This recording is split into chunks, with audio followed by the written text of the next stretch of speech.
మీలో అనేక మందికి నేను అంత బాగోను, నా బ్యాక్గ్రౌండ్ అంత మంచిది కాదు, నాకెక్కువ డబ్బులు లేవు, నాకెక్కువ చదువు లేదు, నాకెక్కువ అందం లేదు, నాకెక్కువ స్తోమత లేదు, నాకెక్కువ స్థాయి లేదు అనే న్యూనత భావంలో జీవించే వాళ్ళేమో. God loves you and that's why he made you.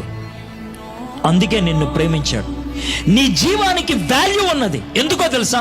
నీకు ఇచ్చినటువంటి ప్రాణం దేవుడి దగ్గర నుంచి వచ్చింది, మీ అమ్మ దగ్గర నుంచి వచ్చింది కాదు, మీ నాన్న దగ్గర నుంచి వచ్చింది కాదు. It's God who gave you life. నా జీవితానికి విలువ ఉన్నది. ఎందుకో తెలుసా?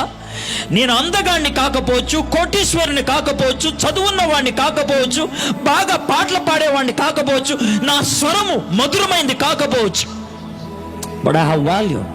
Do you know why? దేవుడు నన్ను ప్రేమించి నన్ను సృజించాడు. దేవుడు నన్ను ఇష్టపడి నాకు రూపాన్ని ఇచ్చాడు. కీర్తనకారుడు అంటున్నాడు, నేను పిండముగా ఉన్నప్పుడు నీవు నన్ను చూశావు.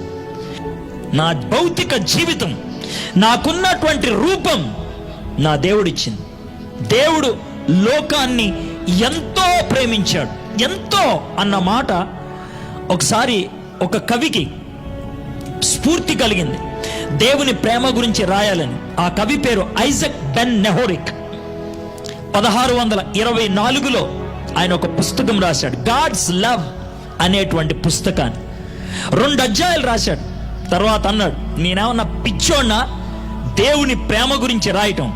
దేవుని ప్రేమను ఎవరైనా వర్ణించగలరా? వర్ణించలేరు అని చివరికి ఒక 9 లైన్ల పాట రాసి వదిలేశాడు.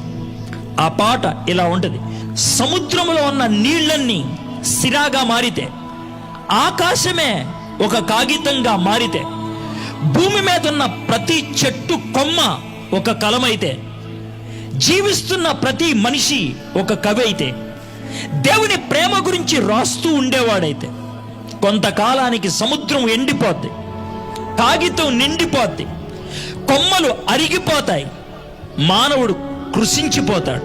ఇదంతా అయ్యేటప్పటికీ దేవుని ప్రేమ యొక్క పరిచయం ఇంకా పూర్తి కాలేదన్నాడు. పరిచయం, అది దేవుని యొక్క ప్రేమ. అంత దివ్యమైనది. ఆ ప్రేమను ఎవ్వరూ కొలవలేరు. దేవుడు మనల్ని ప్రేమించి మనల్ని సృజించాడు. ఆయనకు ప్రేమ లేకపోతే మనము ఉండేవాళ్ళం కాదు. God in his love created everything and you and me. దేవుడు నిన్ను నన్ను సృజించాడు. జర్మనీ దేశంలో ఒక అమ్మాయి ఒక అబ్బాయి ఎంగేజ్మెంట్ అయింది. అయితే ఎంగేజ్మెంట్ అయిన తర్వాత వరల్డ్ వార్ టైంలో, ఇది నిజంగా జరిగినటువంటి విషయం, అతన్ని యుద్ధానికి పంపించారు. యుద్ధ భూమి నుంచి ఉత్తరం రాస్తూ ఉండేవాడు తన ప్రేయసికి, నేను వచ్చేస్తున్నా త్వరలోనే, నా గురించి ప్రేయర్ చేయని. అయితే ఒకరోజు ఉత్తరం విచిత్రమైనటువంటి హ్యాండ్ రైటింగ్లో వచ్చింది. ఇది నా హ్యాండ్ రైటింగ్ కాదు, ఇదే నా చివరి లేఖ, ఐఎమ్ సారీ అంటే ఎందుకో బాధపడుతూ చూస్తూ ఉంది. ఇది నా చివరి లేఖ, ఇది నా హ్యాండ్ రైటింగ్ కాదు అని ఎందుకన్నాను తెలుసా?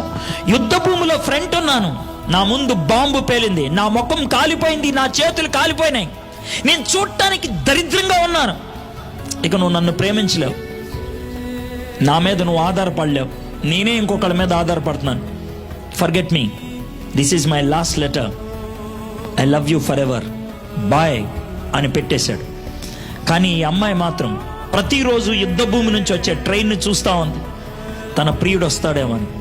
ఒకరోజు చక్రాల బండిలోంచి ఒక ఆయన దిగుతా ఉన్నాడు. చూశాడు, నల్లటి ముఖం కాలిపోయింది, చేతులకి కట్లు కట్టేస్తున్నాయి. చూస్తే ఎవరని, ఈయనే తన ప్రియుడు. కౌగిలించుకొని అన్నది, నేను ప్రేమించేది నీ ముఖాన్ని కాదు నిన్ను, నేను ప్రేమించేది నీ చేతులను కాదు నిన్ను, నేను ప్రేమించేది నీ శరీరాన్ని కాదు నిన్ను.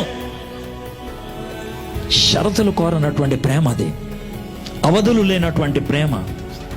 ఆ ప్రేమను చూపించాడు యేసయ్య, ఆ ప్రేమను చూపించాడు దేవుడు. అనంత కాలము నుంచి అనంత కాలం వరకు ఉండేటువంటి ఒకే ఒక ప్రేమ దేవుని ప్రేమ. He loves you. ఆయన రూపాన్ని చూసి ప్రేమించేవాడు కాదు, నీ జీవితాన్ని చూసి ప్రేమించేవాడు కాదు, నీకున్న డిగ్రీలు చూసి ప్రేమించేవాడు కాదు, నీ యొక్క బ్యాక్గ్రౌండ్ చూసి ప్రేమించేవాడు కాదు. నిన్ను సృజించాడు కాబట్టి హీ లవ్స్ యూ.